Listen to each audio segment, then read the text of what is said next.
Okay, let's have a look at the career of Rick Nash. Now, obviously, he played for 3 teams in the NHL and 1 team in Switzerland as a top-level senior professional. He's drafted first overall by the Columbus Blue Jackets in 2012. I do apologise for the faintness of the writing. My black marker pen is dying, but I was trying to keep this a bit more multicoloured to help the numbers stand out. Now, he's drafted first overall in 2002. From 2002 to 2012, he is a Columbus Blue Jacket. Obviously, there is that lost season in 04-05, and we'll mention that. I was looking at his Columbus totals as well because they are very striking. Here's the first half, and I've done this big gap deliberately because here's the second half of his career. So the first half of his career, he plays 674 games with Columbus regular season. He gets 289 goals, 258 assists, 547 points. Those are really good totals. The scary total is the amount of penalty minutes, 568. He's got more penalty minutes than points. And yes, he is a power forward, but he's a skilled power forward. He's more of a Todd Bertuzzi than some other power forwards you may see in the game. And he's a first overall pick, so you'd think he would be a little bit more disciplined. He does have the skill, he does have the offensive upside, but the first half of his career, he's very impetuous. He is giving away a lot of silly penalties, and he has to be the guy at Columbus because they are that bad. They're not making the playoffs a lot of the time. I think they made the playoffs once while he was at Columbus. They are a terrible side. They can't win a playoff game at this point. And there's a lot of focus on Rick Nash because he's a young star player and he's given a leadership role very, very quickly at Columbus as well, which I think possibly he has to feel the need to step up and be the man in more ways than one. Had he taken less penalty minutes and spent more time on the ice, he would have had more goals, he would have had more assists, and I think the team would have been better off with him being more disciplined. Obviously in 04-05 he goes to Davos in Switzerland in the NLA, which I think they called it at the time, for their National League. He got 44 games played in that season, because the regular season in Europe is shorter, there's less games played. You get 26 goals, 20 assists, 46 points. He's a point per game guy, but 83 penalty minutes, that's almost a penalty a game minimum. And you can see he's had some fights in there and some 5-minute majors because he's got an odd number of penalty minutes. Yeah, discipline's still an issue for Rick Nash in the sense that he's giving away a lot of penalties that are unnecessary because he still is that I need to be the main man. I need to be set an example of physical play to get my team fired up. And that I think harms. It doesn't harm Davos necessarily, but I think it harms Columbus because he's spending that much time in the penalty box. But because the team isn't very good, he feels the need that he has to lead by example of being physical. In 2012, he moves to the Rangers, I believe as a free agent in the off-season, although I could be wrong, he could have been traded, I can't remember. But for the first half of the 2012-2013 season, there is a lockout. So he goes back to Davos. Here's the thing, he's still a point-per-game guy in Switzerland, so he's still putting up good numbers. In a decent, and the Swiss League is one of the best leagues around, I'm not going to lie on that. 17 games played, 12 goals, 6 assists, 18 points. He's still just over a point a game kind of guy, which is what you want. But his penalty minutes, look at the difference. 8. He only takes four penalties in 17 games. That's good.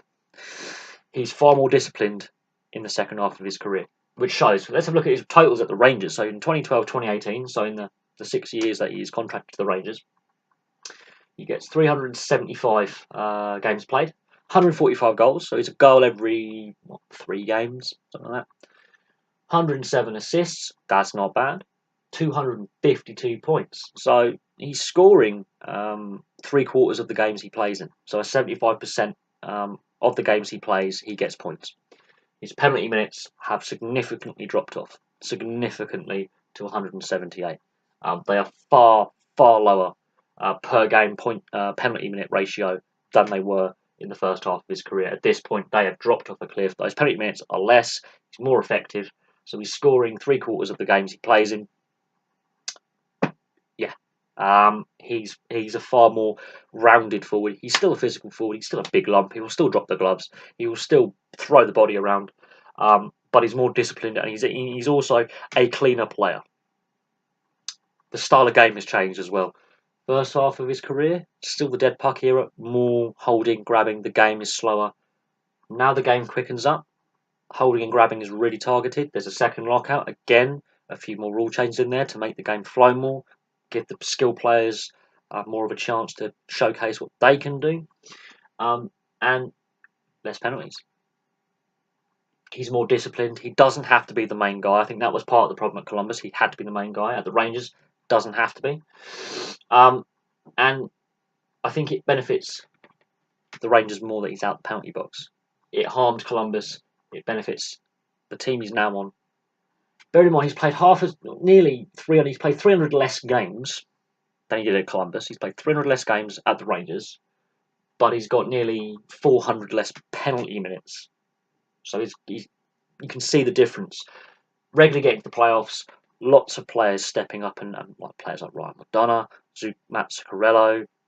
They've got all these other offensive pieces in play. I'm just naming a few players off the top of my head. Got a better goalkeeper in Lundqvist in net, an overall better side. He doesn't have to be throwing the body around as much and trying to lead by example of physical play just to get the team going. He can focus on scoring and producing. And I think he plays on the first, second, and third lines a lot. They rotate him around. He also helps out a lot of the younger guys with his experience and his leadership qualities, because I think he's still an assistant captain while he's at the Rangers. And then obviously in the trade deadline last year, he's traded to Boston, and you can see something isn't quite right with Rick Nash in the last year and a bit he's playing in the NHL.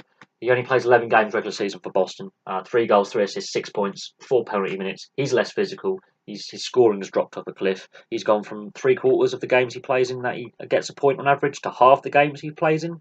So it's just dropped. He's not right. And that is the last regular season games he plays are at Boston.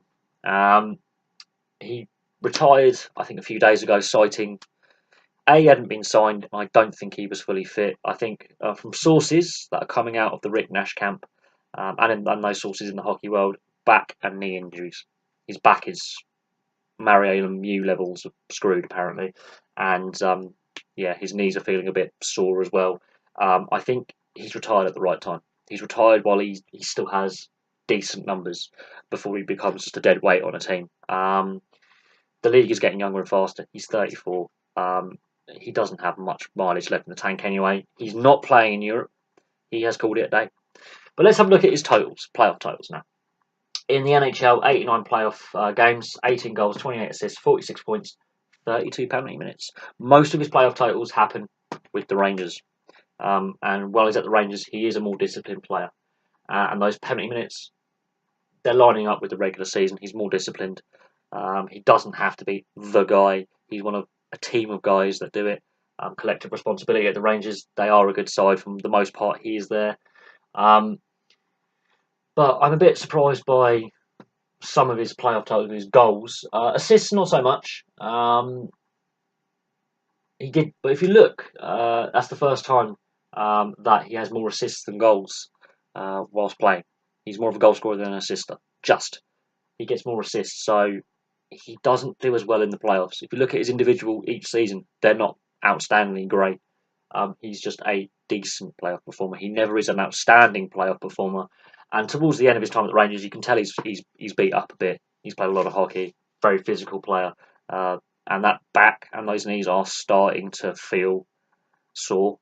And the Rangers are, a good side at this point. Obviously, he played a brief spell at Boston in the playoffs as well last season. By this point, he is really hurting. If you look at his Swiss playoff titles, which take place in 04-05, he played 15 games that year, 9 goals, 2 assists, so he's really showing his goal-scoring playoff potential, which could be taken into the NHL, that he is a big game guy. 11 points, that's nearly a point a game, and in any playoff situation, doesn't matter what level you're playing at or what league you're playing as a professional, he's showing that he's a guy for the big game and the big occasion. But 26 penalty minutes, that's nearly as many penalty minutes as he gets in several NHL playoff seasons. So this is in the first half of his career. Had Columbus been a better side, I think he still thought he had to be the main guy. That hurts. When you've got more penalty minutes than points in the playoffs, that hurts. When you're spending that much time in knockout games, possibly, depending on how the playoffs work in each country. Some countries it's just straight knockout, like a cup. Like over here we have knockout cup competitions in rugby and what we call soccer, what you call soccer, what we call football. If you're taking that many penalties in possibly knockout games, if it's the decider of a series, that is worrying. But that's in the first half of his career. He almost has as many penalty minutes in one playoff series than he does in the NHL. So that says something about the style of play he plays and how he changes and matures. But there you go. There's a brief look at the career of Rick Nash in numbers. I don't think he makes the Hall of Fame. I really doubt it. Had he carried on those goal scoring and assist and point totals that he did at Columbus, at the Rangers, possibly. But I think the way he played the game, and the physicality and the wear and tear on his body, he had to slow down a little bit at the Rangers. But no, he was a solid player, and a team guy, yes. But when he's forced to be the guy, discipline. He thought he had to set an example by being physical and energetic. He could have done more damage by scoring and assisting other players. But there we go. One of the few skilled power forwards. I would compare him to Todd Bertuzzi in style of play. A contemporary from the era, although Bertuzzi retired a few years back. But I would say a contemporary of the era, a slightly more disciplined version of Todd Bertuzzi. I was actually surprised how high his penalty minutes actually were when I looked at his numbers. I thought he took less penalty minutes than that, but that's the issue with the modern NHL. If you're taking a lot of penalty minutes, you're actually harming your team because of the speed of the game now. And I think that's another thing that did him. The speed of the game, he wasn't really on. When he went to Boston, if you're looking at his numbers, you'd expect the goals and assists to be a lot higher, and they just weren't. He was not 100% the last couple of years, and I think his time at Boston said to him, yeah, I'm done. But there we go. There's a look at the career of Rick Nash. Thank you very much for watching. Please like and subscribe. Place your comments below, and I'll have some more videos for you soon.